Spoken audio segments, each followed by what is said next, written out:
Boa noite. Meu nome é Helena, eu tenho 9 anos. Eu sou filha do pastor Léo e da pastora Ju. Eu fui convidada pela minha tia Maíra para trazer a palavra hoje à noite.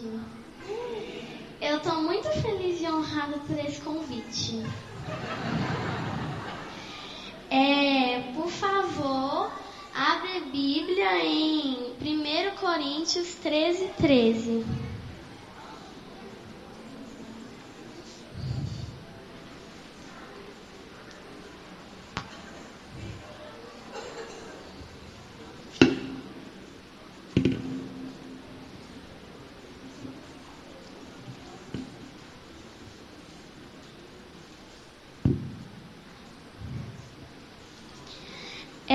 Agora, pois permanecem a fé, a esperança e o amor. Esses três, porém, o maior desses é o amor.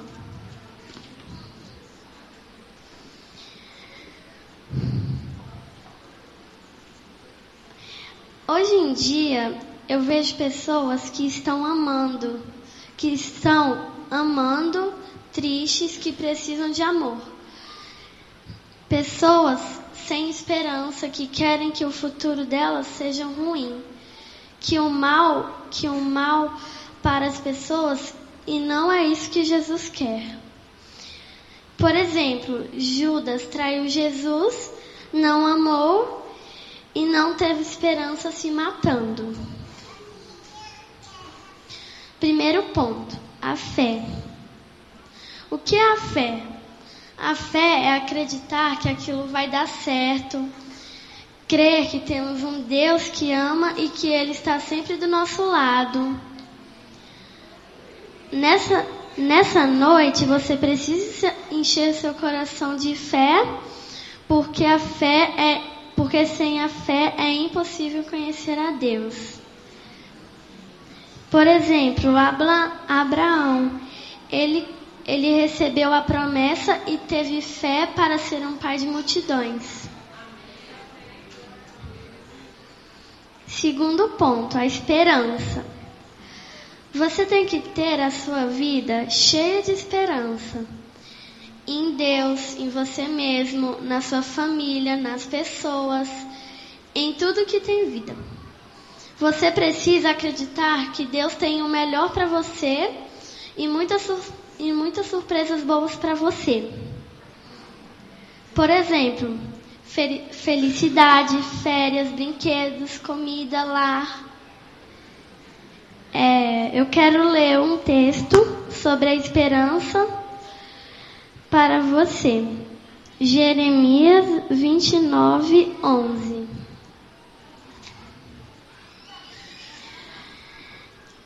Eu é que sei que pensamentos tenho ao vosso respeito, diz o Senhor. Pensamentos de paz e não de mal, para vos dar o fim que desejais, então desejais. Terceiro ponto, o amor. O amor é o mais importante. Você tem que amar a Deus, você mesmo, as pessoas e sua família. Todo o capítulo de Coríntios 1:13 fala da importância do amor. Sem ele, a gente não significa nada. Quero concluir convidando você para esse caminho perfeito de fé, esperança e muito amor.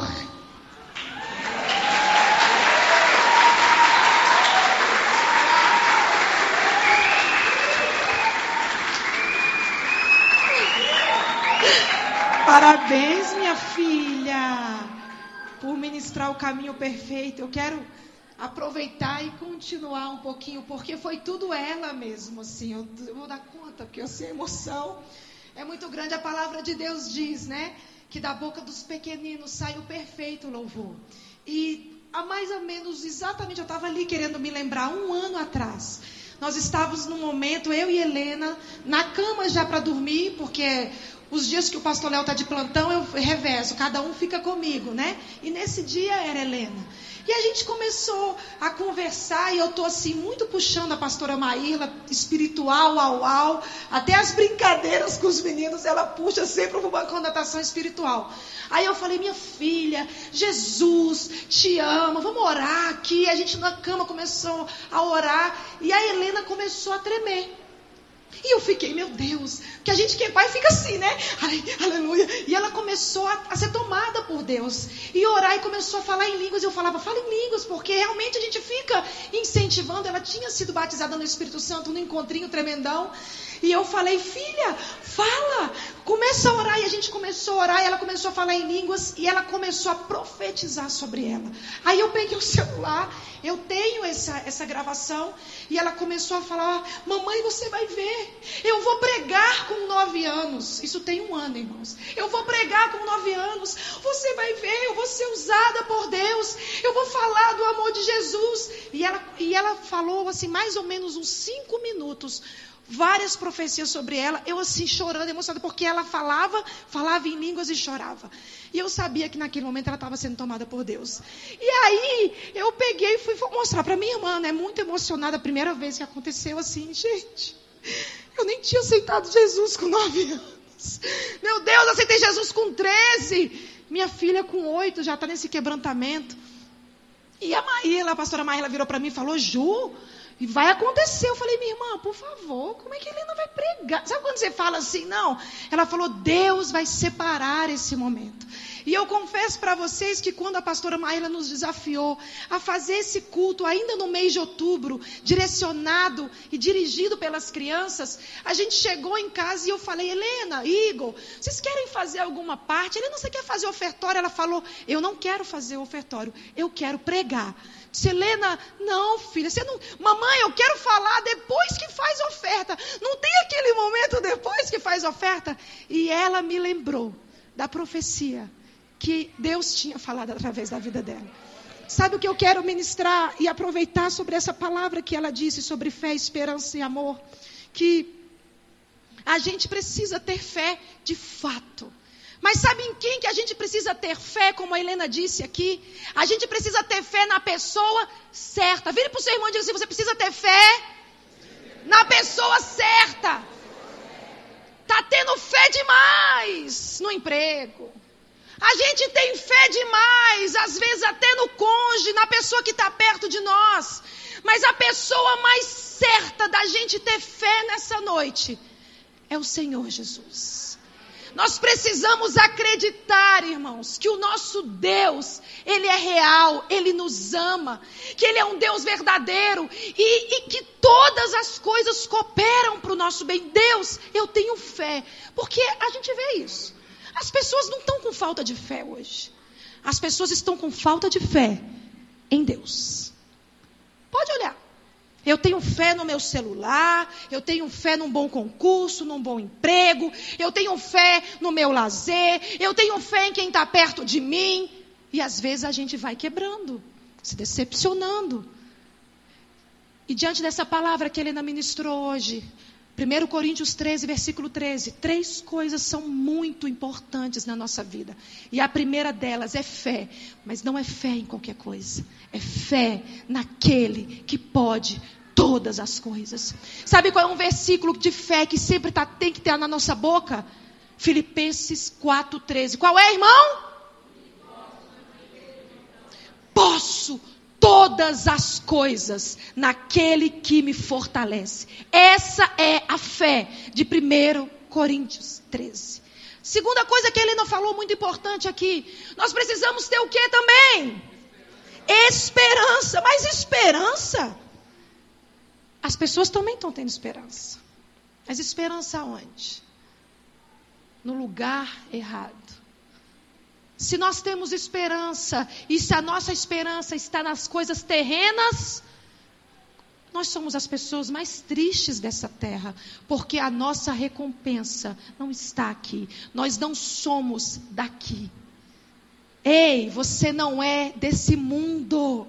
Você é eterno, você é de Deus. Você foi feito à imagem e semelhança do seu Criador. Você foi feito com um propósito original. A palavra de Deus diz que antes da criação do mundo, Ele nos escolheu. Essa é a nossa esperança. Nós precisamos ser cheios de esperança, mas esperança em Deus. E precisamos ter mais esperança nas pessoas, sim ou não? Sim. Nós precisamos ter esperança na nossa família, sim ou não? Irmãos, nós precisamos ter esperança nos nossos filhos. Nós precisamos ter esperança na nossa família. Nós precisamos ter esperança no nosso país.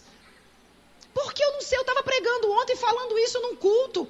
Ali no Bandeirante eu falei, olha gente, a gente fala muito mal do Brasil, mas graças a Deus não tem terremoto aqui, porque teve mais um terremoto na Itália semana passada. Dá um glória aí, porque aqui não tem terremoto. Nós não vivemos o que o Japão vive. A eminência, não sei, 1.500 terremotos por ano.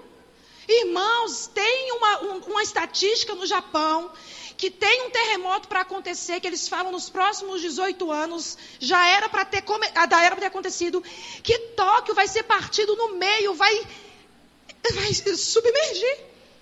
E eles falam, está previsto que o Japão vai ser quebrado no meio. Irmão, eu amo o Japão, mas o Jesus nos colocou no Brasil e nós estamos em cima de uma placa só. Nosso país é maravilhoso. Nós estamos aqui hoje adorando a Deus e nós não estamos na Síria. Ou você hoje, irmãos, não está nos Estados Unidos, que amanhã é comemorado o Dia das Bruxas, e querendo ou não, as crianças são incitadas a celebrarem bruxas, demônios, fantasmas, culturalmente, como se isso fosse uma coisa boa.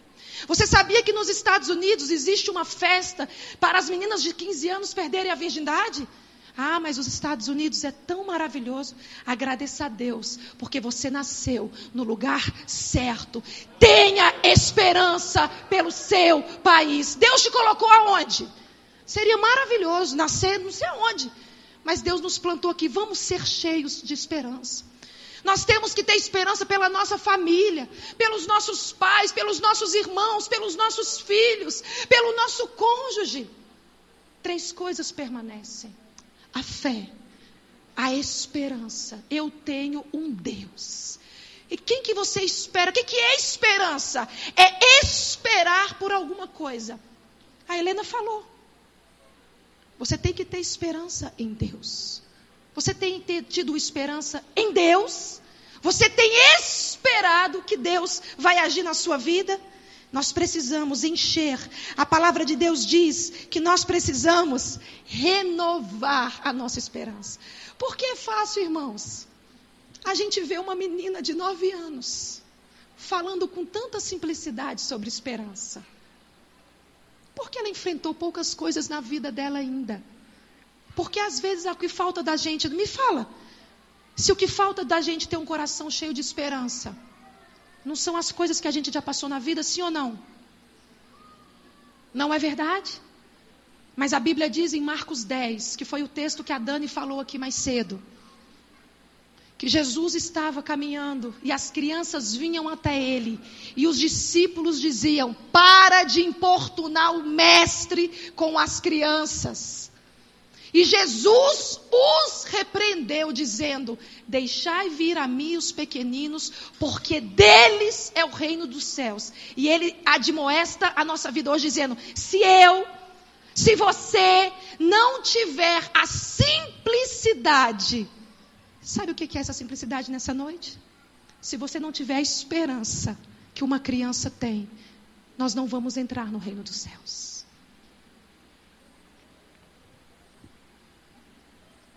Simples como uma criança, não é simples, não é porque é criancinha, não.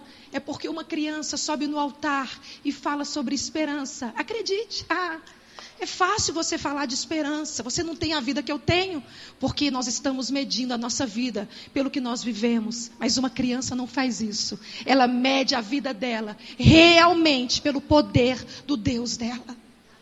Simples como uma criança. E assim nós vamos entrar no reino de Deus, amém? E por último, que a Helena falou aqui, Está faltando amor. Tem uma hashtag que eu adoro, né, que a pastora Sami me ensinou. Mais amor. Como é que é, pastora Sami? Mais amor, por favor. Mais amor na nossa família, por favor. Mais amor na nossa igreja, por favor. Mais amor nas nossas relações, por favor. 3 coisas são muito importantes, mas a maior delas é o amor. Você tem amado na simplicidade de uma criança? Você não só tem amado, a minha pergunta para você nessa noite é: você tem demonstrado amor como uma criança demonstra? Eu vi uma frase esses dias muito linda, que uma criança, a primeira coisa que ela faz quando ela encontra alguém é assim: quer ser meu amigo? Já viu um adulto fazendo isso? Não é? Gente, às vezes eu falo assim, meu Deus, né? Às vezes eu vejo o Igor encontrando uma pessoa e ele fala assim: oi, tudo bem? Meu nome é Igor, qual é o seu nome? Ah, o seu nome é lindo. Eu falo, gente, simplicidade de uma criança em demonstrar afeto. Oi, tudo bem? Você quer ser meu amigo? Fiz vários amigos, mamãe, mas amor como de uma criança. Uma criança perdoa tão fácil, né? A gente faz as coisas e fala: filho, você me perdoa? Perdoa. E às vezes a gente é adulto, a gente faz nessa mesma facilidade. Sim ou não? Sim, pela fé. A partir de hoje, o amor deve ser a nossa bandeira, o nosso cartão de visita. A palavra de Deus nos diz que nós seríamos conhecidos pelo amor. Vira para o seu irmão e fala assim: mais amor, por favor. Que caminho perfeito que a minha filha pôde nos ensinar nessa noite. Talvez se eu fosse ministrar aqui, eu não diria esse texto com essa simplicidade, mas quando eu estava fazendo esse resumo, eu fui ministrada por isso. Meu Deus, a gente precisa de muito pouco, irmãos. Mas na verdade é ser como uma criança mesmo. É dar o nosso melhor, sem ficar colocando em tantas formas, de tanto jeito, fé, esperança e amor, como de uma criança. Amém? Eu queria fazer agora uma ministração e que eu senti no meu coração. A palavra de Deus, eu queria que colocasse esse texto para mim, princesa. Põe o Salmo 78, a partir do versículo 3. E eu estava lendo esse salmo essa semana, e eu queria saber quantos papais e mamães de filhos até 12 anos nós temos aqui. Filhos até 12 anos. E eu queria ler esse texto para todo mundo. Quem não é pai ou mãe ainda, você está maravilhosamente bem no lugar certo para ser vacinado. Mas essa palavra, especificamente esse texto, para você que é papai e mamãe de crianças até 12 anos. Olha o que a Bíblia diz do Salmo 78 para nós, pais. Diz assim: o que ouvimos e aprendemos e o que nossos pais nos contaram, não os esconderemos dos nossos filhos. Contaremos à próxima geração os louváveis feitos do Senhor, o seu poder e as maravilhas que fez. Ele decretou estatutos para Jacó e em Israel estabeleceu a lei e ordenou aos nossos antepassados que as ensinassem aos seus filhos, de modo que a geração seguinte a conhecesse e também os filhos que ainda nasceriam, e eles, por sua vez, contassem aos seus próprios filhos. Então, eles porão, depois que acontecer, depois que falar para os seus filhos, eles porão a confiança em Deus, não esquecerão os seus feitos e obedecerão os seus mandamentos. E por último, eles não serão como seus antepassados, obstinados e rebeldes, povo de coração desleal para com Deus, gente de espírito infiel. Eu queria que abaixasse as luzes um pouco e eu quero convidar você, papai e mamãe, para dar uma resposta a Deus a respeito dessa palavra. Sabe por quê, irmãos? Porque nós que somos pais de crianças especificamente, temos essa responsabilidade. Às vezes a gente acha que a responsabilidade é da salinha, é da igreja de crianças, é da tia evangelizar os nossos filhos. Mas não é o que o Salmo 78, versículo 3 a 8 nos ensina nessa noite. A responsabilidade de receber as maravilhas, os propósitos, o que Deus fez na vida dos nossos, na nossa vida, e colocar isso na vida dos nossos filhos é nossa responsabilidade. Sabe por quê?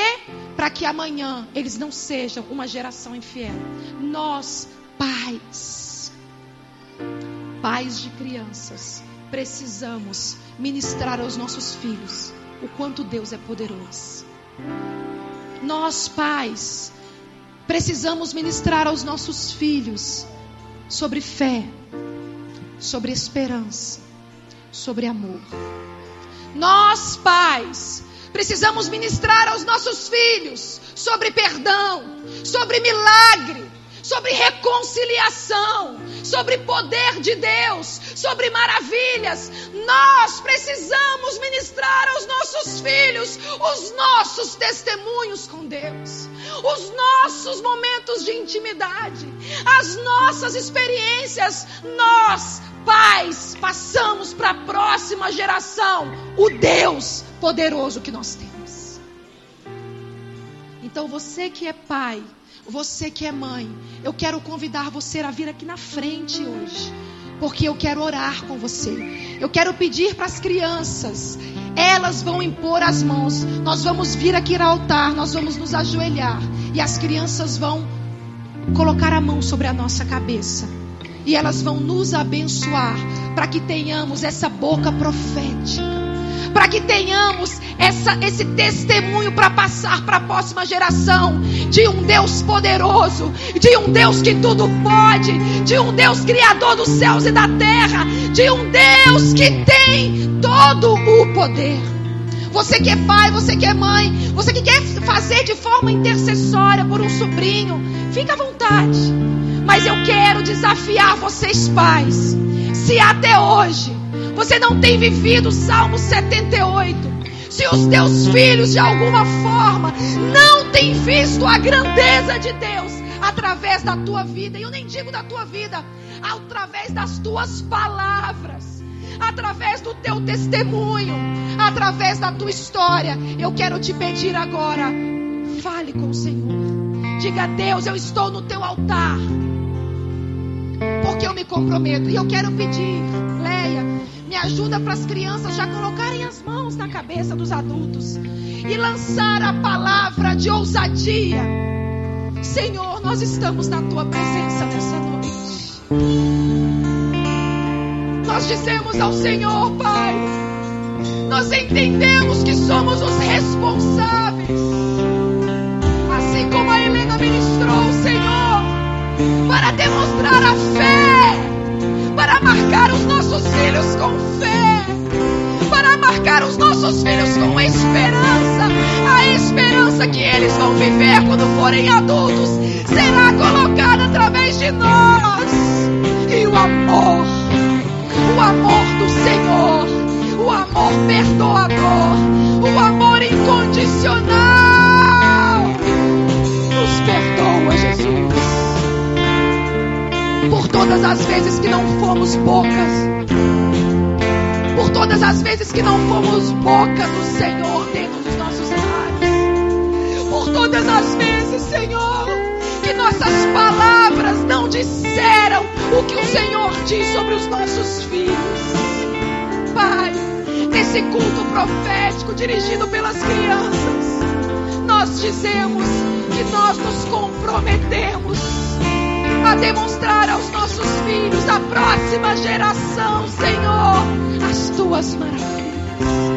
Nós contaremos as tuas grandezas.